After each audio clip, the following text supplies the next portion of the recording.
नमस्कार सर, मेरा नाम राजू है। मान लीजिए कि आप एक ऑफिसर हैं और आपका रिटायरमेंट में मात्र 10 साल बचा हुआ है। तो मैं ये कहता हूं कि 30,000 रुपये पर मंथ का एसआईपी कीजिए मात्र 10 साल के लिए, जितना आपका रिटायरमेंट का समय बचा है। और मात्र 12% का रिटर्न अगर पोर्टफोलियो डिलीवर करे तो 10 साल में आपका 12% के रेट से पैसा बनता है 69 लाख रुपीज। 13% के रेट से बनता है 10 साल में 74 लाख रुपया। 14% का पोर्टफोलियो डिलीवर करे रिटर्न तो पैसा बनता है 78 लाख रुपया। और यदि 15% का SIP mutual fund return deliver करे आने वाले 10 साल में तो पैसा बनता है 83 लाख रुपया।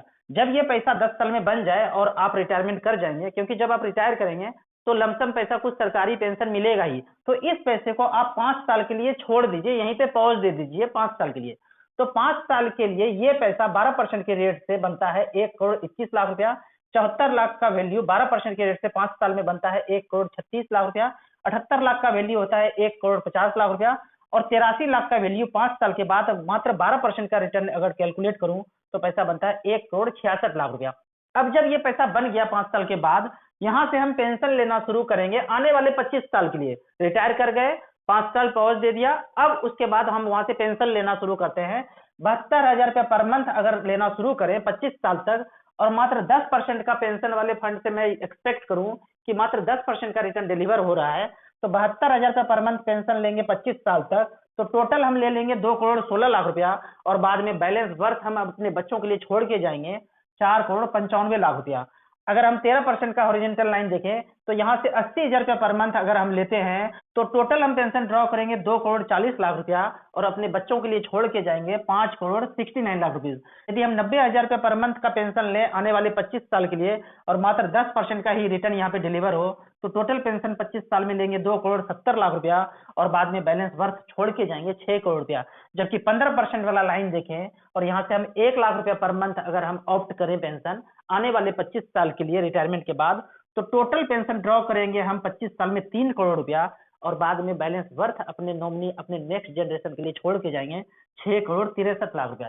ये पैसा तभी बन सकता है जब आप लंबे समय के लिए इन्वेस्टेड रहें और मार्केट से डरे नहीं। हो सकता है कि आप आज 30,000 रुपये पर मंथ का एसआईपी शुरू करते हैं, 10 साल 12 साल 13 साल के बाद पता चलता है कि किम जोंग परमाणु बम फोड़ने वाला है। परमाणु बम फूटेगा तो सही, पर वो सिर्फ टेलीविजन पे फूटेगा, और आप दिन भर टेलीविजन देखेंगे तो आप डरेंगे, और ये पोर्टफोलियो आपका 1.5 करोड़ गिर के 80 लाख 90 लाख रुपया पे आ जाए और डर के आप निकाल लेंगे तो आप कहीं के नहीं रहेंगे। जैसे कि 2021 के भूतकाल में जो लोग डर के पैसा निकाल लिए वो कहीं के नहीं रहे, और जो व्यक्ति रिमेन इन्वेस्टेड रहे, जैसे मेरा पोर्टफोलियो लाइफ टाइम हाई है, मेरे इन्वेस्टर का भी पैसा लाइफ टाइम हाई पे है, तो आपको म्यूचुअल फंड से कभी भी डरना नहीं है, रिमेन इन्वेस्टेड रहना है। 1 साल 2 साल के अंदर फिर से मार्केट लाइफ टाइम हाई हो जाता है। जब मार्केट बहुत ज्यादा क्रैश कर जाए, बस आपको तसल्ली देना है 1 से 2 साल के लिए। आप देख ही रहे मार्केट का सिचुएशन, 2008 में आपने देखा, 2021 में देखा, तो हो सकता है 2031 32 35 में आपको इसी तरह का माजरा टेलीविजन पे देखने के लिए मिलेगा, पर एक्चुअल में आपको डरना नहीं है।